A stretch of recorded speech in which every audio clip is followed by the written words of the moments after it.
Akola 24 news में आपका स्वागत है। मैं मोहम्मद अयाज स्पेशल संडे कार्यक्रम में आपका स्वागत करता हूँ। हम लाए हैं एक ख़ास मुलाकात जिसमें हम बात करने जा रहे हैं एक ऐसी शख्सियत से जो नाम से ही नहीं बल्कि अपने कामों से जाने जाते हैं। जी हाँ, हम बात करने जा रहे हैं जन सत्याग्रह संगठन के राष्ट्रीय अध्यक्ष आसिफ अहमद खान की। तो आइए करते हैं एक मुलाकात आसिफ अहमद खान से। स्वागत करता हूँ सर मैं आपका। थैंक यू सर, सबसे पहले मेरा ये सवाल है कि जन सत्याग्रह संगठन आपने कब स्थापना की और इसका मकसद क्या था? देखिए, जन सत्याग्रह संगठन की स्थापना जो है वो यानी ऑफिशियल तरीके से 2015 में हुई थी, वरना अनऑफिशियल तरीके से तो हम लोग सामाजिक काम 2009 से कर ही रहे हैं और आज तक वो काम करते हुए आ रहे हैं। तो मई 2015 में जन सत्याग्रह संगठन का रजिस्ट्रेशन हुआ था, जिसका रजिस्ट्रेशन नंबर 313 महाराष्ट्र गवर्नमेंट से हमको मिला था। ओके जी जी, हमने अक्सर देखा है आपको कि जनता के हक के लिए आप आगे आते हैं, धरना आंदोलन करते हैं, प्रोटेस्ट करते हैं, निवेदन देते हैं। इसका सर उद्देश्य क्या है? असल में इसका उद्देश्य एक यही है कि मैं अक्सर देखता हूँ कि जब भी कहीं पर कोई जुल्म होता है तो मैं थोड़ा इंतज़ार करता हूँ कि अकोला में अब ये तंजीम आवाज़ उठाएंगी, ये पार्टी वाले आवाज़ उठाएंगे, या फिर जो भी जिसको सामने आने चाहिए वो सामने आएगा। लेकिन मैं एक इंतज़ार करने के बाद में मैं देखता हूँ कि कोई सामने नहीं आया है, तो फिर मुझसे रह नहीं जाता हूँ, क्योंकि मैं अपने आप को समाज के लिए एक वक्फ इंसान समझता हूँ कि मैंने अपने आप को वक्फ किया हुआ है। इसलिए मैं उनके लिए जो मुझे करना होगा, क्योंकि मुझे जुल्म के खिलाफ में आवाज़ उठाना अपने आप पर फ़र्ज़ मैं समझता हूँ इस चीज़ को। जी सर, देखा गया सबसे पहले आपने डंपिंग ग्राउंड के लिए आवाज़ उठाई थी, उसका अभी तक क्या हुआ? अच्छा सवाल किया आपने डंपिंग ग्राउंड को लेकर। देखिए, अगर हम डंपिंग ग्राउंड की थोड़ी स्टडी करें तो बहुत सारी स्टडी उसके पास में, मेरे पास में, आप पूरे महाराष्ट्र में जहाँ भी डंपिंग ग्राउंड के केसेस देखेंगे तो आपको डंपिंग ग्राउंड अक्सर मुस्लिम बस्तियों से करीब में दिखेंगे।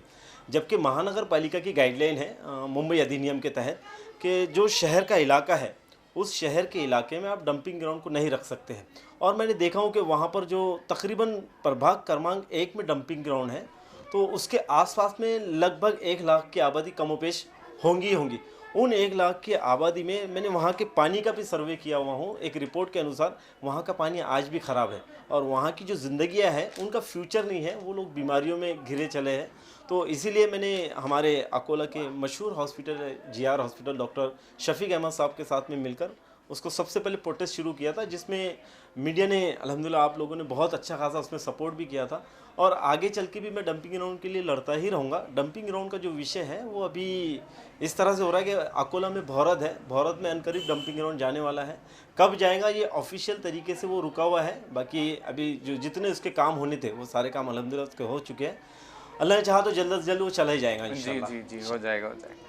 और सर, हमने देखा था आपने कुछ समय पहले एमआईएम पार्टी ज्वाइन किए थे, लेकिन आपने वो फिर छोड़ दिया, ऐसा क्यों? हाँ, ये सवाल तो देखिए मैं आपको बताता हूँ कि सबसे पहले मैंने कांग्रेस ज्वाइन किया था। तो कांग्रेस में मैं ज़िला अध्यक्ष की पद पर रहा, यानी एक ज़िले का प्रेसिडेंट बन के रहा। कुछ साल मैंने उसमें काम किया और फिर उसके बाद में मैंने एमआईएम ज्वाइन किया। तो एमआईएम का एक पार्टी बड़ी अच्छी है, असदुद्दीन ओवैसी एक बेबाक लीडर है। मैंने अक्सर देखा हूँ कि चाहे इंडिया में कहीं पर भी जो भी मसला हो, सबसे पहले आवाज़ उठाने वाला जो शख्स है वो असदुद्दीन ओवैसी होता है एमपी के अंदर, यानी कि संसद भवन के अंदर। और पार्टी को जो छोड़ने का था तो उस वक्त में के हालात कुछ ऐसे थे कि पार्टी को छोड़ना पड़ा था। लेकिन ऐसा नहीं है, मैं किसी भी पार्टी को ना बुरा बोलता हूँ ना उसको सपोर्ट करता हूँ। हाँ, एमआईएम में जो था तो वो अपनी जगह पर बिल्कुल, मुझे उस वक्त में वो पार्टी अच्छी लगी थी और अभी भी मैं एमआईएम को पसंद करता हूँ। एमआईएम एक अच्छी पार्टी है, बस इतना है कि लोकल के लोग अच्छे होना चाहिए तो उनके साथ में काम करने का मज़ा आता है। जी जी सर, हमने देखा है कि आप एक फूड बैंक चलाते हैं, उसका कंसेप्ट आपके दिमाग में कैसे आया और आपने कब शुरू किया? हाँ, देखिए, फूड बैंक का जो कंसेप्ट है, मैंने अक्सर देखा हूँ कि आज भी हमारे अकोला के अंदर बहुत सारी जगहों पर यानी लोग ऐसे हैं। देखो, मैं ये नहीं कहता हूँ कि हम उनको खाना खिला रहे हैं, क्योंकि कोई भी इंसान किसी इंसान को, किसी मखलूक को खाना नहीं खिला सकता है। रिस्क का जो ज़िम्मा है वो अल्लाह ने अपने ऊपर लिया हुआ है। लेकिन कुछ बंदों को वो इस खिदमत के लिए कबूल करता है, क्योंकि हदीस पाक का मफ़हूम है जिसका खुलासा है कि कल मैदान महशर में सवाल होगा कि मुझे खाना खिलाने वाले लोग कहाँ हैं। तो लोग सवाल करेंगे कि अल्लाह तुझे खाना खिलाने वाले कौन लोग हैं? तो कहा कि जिन मिस्किनों को तूने खाना खिलाया, गोया तू मुझे खाना खिला रहा था। सिर्फ इसी हदीस की बेस पर हमने वो काम को शुरू किया था, 3 साल पहले से हमने फूड बैंक को शुरू किया था। इसे समझने के लिए मैं औरंगाबाद के रोटी बैंक में गया था, क्योंकि औरंगाबाद के रोटी बैंक की जो न्यूज़ें हैं वो नेशनल चैनलों पर आ चुकी थी।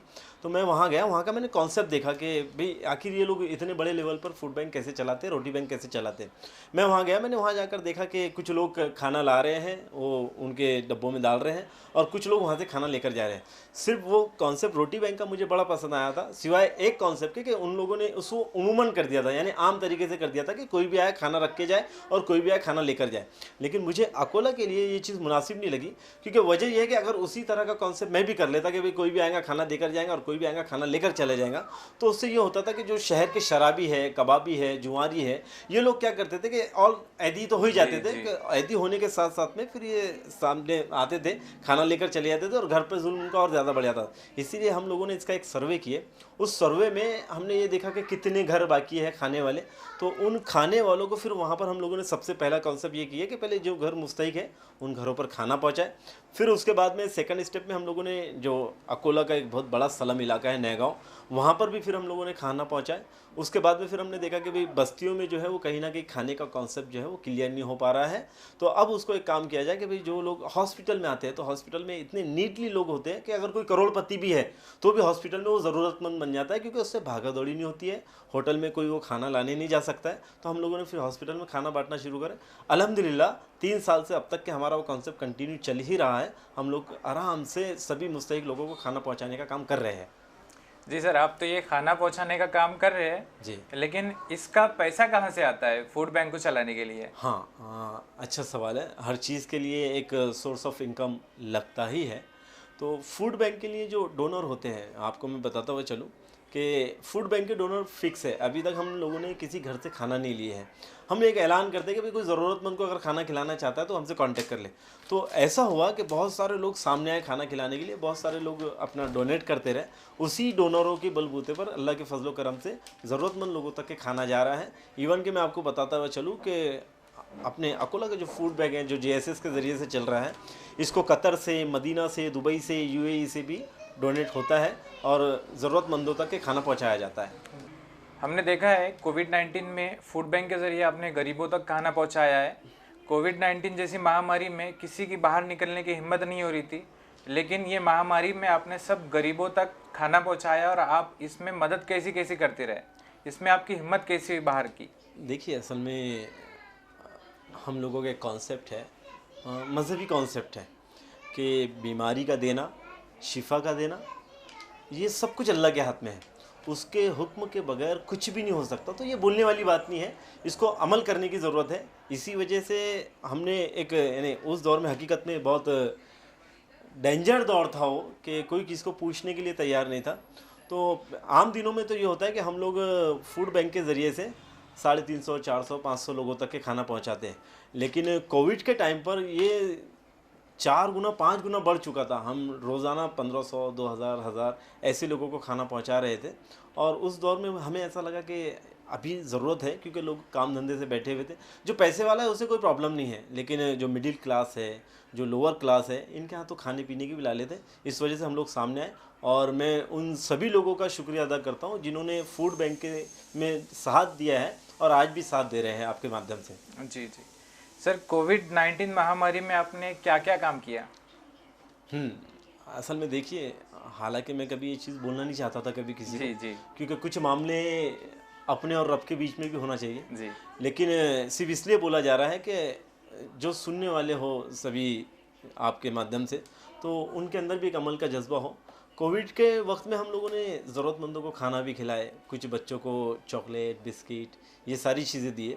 उसके बाद में जितनी भी डेथ बॉडियाँ हो रही है, जितने इंतकाल हो रहे हैं, क्योंकि अब सबसे पहले अकोला में एक आसाम का बंदा था, उसने सुसाइड कर लिया था गला काट के। जी तो उस वक्त में बड़ा कन्फ्यूज़न वाला मामला था, क्योंकि गाइडलाइन ये थी कि जिन लोगों की मौत कोविड से हुई है तो उन्हें दफनाया ना जाए बल्कि जलाया जाए, डिस्कम्पोज कर दिया जाए। तो हम लोगों ने उसका ऑब्जेक्शन उठाया कि भाई मजहबी के तौर से तो हर किसी को संविधान ने पूरी इजाज़त दिया। तो हमने सबसे पहले कलेक्टर साहब को यानी बातचीत की उनसे। तो ये बातचीत में 3 दिन टाइम लग गया, जिसमें यानी जैसे हमारे जावेद ज़करिया, अफसर कुरैशी, एजाज़ भाई, साबिर भाई, ये सब लोग हमारे साथ में थे। तो 3 दिन की मीटिंग के बाद में फिर ये तय हुआ कि भैया आपको जो है ठीक है हम बॉडी देते हैं, लेकिन आपको हिसाब से उसको बराबर, यानी कोई रिश्तेदार ना हो, आपको सिर्फ 5 ही लोग जाएंगे, वो 5 लोग को पूरा किट पहनना होगा। तो रमज़ान में आपको पता ही है कि रोज़े जो है वो मई में आए थे जी। और उस वक्त में हमें किट पहनकर वो काम करना था। तो मैं देख रहा हूँ कि आज भी कंप्लीट किट कोई नहीं पहनता है, और जी। उस वक्त में हमें किट पहनने की नौबत आई थी जब रोज़ों की हालत भी थी। तो बड़ी बहुत सारी दिक्कतें भी आई, बहुत सारी परेशानियां भी आई, लेकिन काम करने वालों के लिए हर राहें जो है वो खुली हुई होती है। और कोविड में जैसे डेड बॉडियाँ दफन करना, लोगों को मेडिकल लाइन से हेल्प करना, उसके बाद में उनको खाना तकसीम करना, उनके घर में किटें पहुंचाना, हर ज़रूरत की चीज़ जितना हमसे पॉसिबल हुआ हमने अल्हम्दुलिल्लाह वो काम वहाँ किया। हमने कुछ समय पहले आपका यूट्यूब पर एक वीडियो देखे थे, RTE 25% रिजर्वेशन, तो उसके बारे में बताइए सर, उसका एक्सपीरियंस आपका क्या रहा? असल में देखिए, बहुत सारे लोग ऐसे हैं बेचारे जिनको एजुकेशन के बारे में कुछ पता नहीं है। तो मैं थोड़ा देख रहा था कि आखिर चलो ठीक है, शहर के अमीर लोग जो है वो बड़ी बड़ी स्कूलों में अपने बच्चों को पढ़ा लेंगे, लेकिन जो गरीब है, जो मिडिल क्लास का है, वो अपने बच्चों को ऐसी स्कूलों में कैसे पढ़ा सकता है जहाँ पर लाख, 1.5 लाख, 2 लाख रुपए डोनेशन उसकी फ़ीस हो। तो मैं थोड़ा देख रहा था कि आखिर गरीब बच्चों को पढ़ने के लिए क्या है। तो मुझे right to education 25% act reservation ये चीज़ मिली थी। इसका कॉन्सेप्ट ये है कि कोई प्राइवेट स्कूल जो होती है, यानी इंग्लिश कॉन्वेंट, इसमें गवर्नमेंट या ज़िला परिषद या किसी संस्था की स्कूलें नहीं आती है, जी। इंग्लिश कॉन्वेंट आती है। तो उन इंग्लिश कॉन्वेंटों में ये होता है कि अगर इंग्लिश कॉन्वेंट वाले 100 बच्चों को ले रहे हैं तो उनको 25 बच्चे कंपलसरी इस रिजर्वेशन यानी RTE एक्ट 25% के तहत उन्हें लेना ही होता है। तो मैं देख रहा था कि हमारे अपने इलाके में ये चीज़ पता नहीं है, तो उस वक्त में मैंने फिर क्या किया था कि नुक्कड़ कार्यक्रम लगाना शुरू किया था। यूट्यूब वीडियो के साथ साथ में मैंने अकोला में नुक्कड़ कार्यक्रम लगाया था कि उस नुक्कड़ कार्यक्रमों में अकोला की हर जगह पर वहाँ पर वो प्रोग्राम हुए। उन प्रोग्रामों का नतीजा ये निकला कि वो प्रोग्राम करने से पहले हमारे यहाँ का जो तालमेल था वो कम था, लेकिन जैसे ही वो प्रोग्राम हुआ, प्रोग्राम होने के बाद में रिजर्वेशन यानी RTE 25% एक्ट में विदर्भ जो है वो अव्वल नंबर पे आया, ये उसका रिजल्ट मिला। तो आज अल्हम्दुलिल्लाह बहुत सारे गरीबों के बच्चे बड़ी बड़ी स्कूलों में पढ़ रहे हैं जी। उस ज़रिए से। सर, ये फ्रांस मामले को लेकर आप क्या करने वाले हो? देखिए, फ्रांस का जो मामला है वो हकीकत में मैं उसकी कड़ी शब्दों में निंदा करता हूँ, उसका निषेध करता हूँ, क्योंकि मामला बड़ा गंभीर है। हम जिस मुल्क में रहते हैं उस मुल्क के हर बाशिंदे को, हर इंसान को अपने अपने मज़हबों पर अमल करना, उसकी जाहिर प्रचार सारी चीज़ें करना, ये संविधान ने हमको इजाज़त दिया है।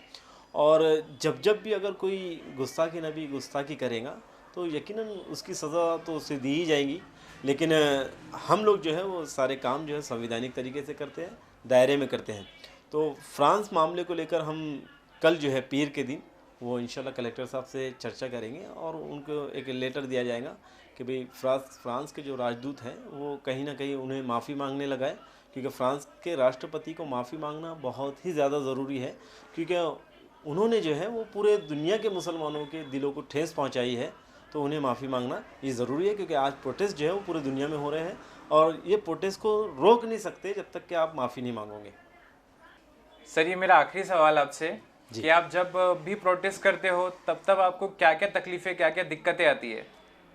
देखिए, असल में कैमरे के सामने इतनी सारी चीज़ें बोलना तो मुनासिब नहीं है जी। लेकिन जब भी आप किसी हक़ के लिए आवाज़ उठाते हो तो यकीनन आपको बहुत सारी तकलीफ़ें आती हैं। पहली तकलीफ़ जो है वो राजकारणीय लोगों की तरफ से आती है कि भैया क्या ज़रूरत है करने की, हमारे यहाँ तो शांति चल रही है। लेकिन मैं ये समझता हूँ कि आप अगर देखोगे कि हमारे प्रोटेस्ट जो भी हुए, चाहे वो हाथरस में मनीषा का मामला हो या फिर आसिफा का प्रकरण हो, मैं आपको बताता हुआ चलूँ कि पूरे इंडिया में आसिफा को लेकर जो प्रोटेस्ट हुए थे, उन प्रोटेस्टों में आज भी हम 13 लोग हैं जन सत्याग्रह संगठन के ज़रिए से जो आज भी कोर्ट में तारीख पे तारीख कर रहे हैं। ये पूरे इंडिया में सिर्फ और सिर्फ अकोला में ही ये चीज़ मिली है, क्योंकि हमारे ऊपर यानी गुनाह दाखिल हुए थे हमने जब उसका आंदोलन किए थे। तो और तकलीफ़ें जो है वो चारों तरफ से आती है, क्योंकि हर अच्छे काम को सभी तरफ से तकलीफ़ आती है, चाहे वो किसी भी एंगल से हो, किसी के भी तरफ से हो। लेकिन मेरा आपके ज़रिए से सभी को एक मैसेज है कि जब जब अगर आपको तकलीफ़ आ रही है तो उन तकलीफ़ों में अपने कदम को पीछे नहीं लेना।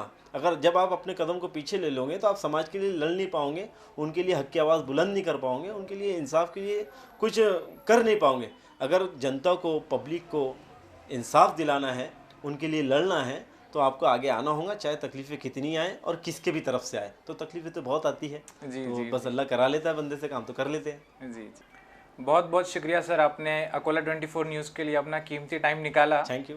ये थे गरीबों की आवाज़ उठाने वाले, गरीबों के मसीहा जन सत्याग्रह संगठन के राष्ट्रीय अध्यक्ष आसिफ अहमद खान। तो मिलते हैं अगले संडे एक नए शख्सियत के साथ। Thank you. अकोला 24 न्यूज़ को सब्सक्राइब करें और बेल आइकन का बटन दबाना ना भूलें ताकि आपको मिले हर वीडियो की नोटिफिकेशन सबसे पहले।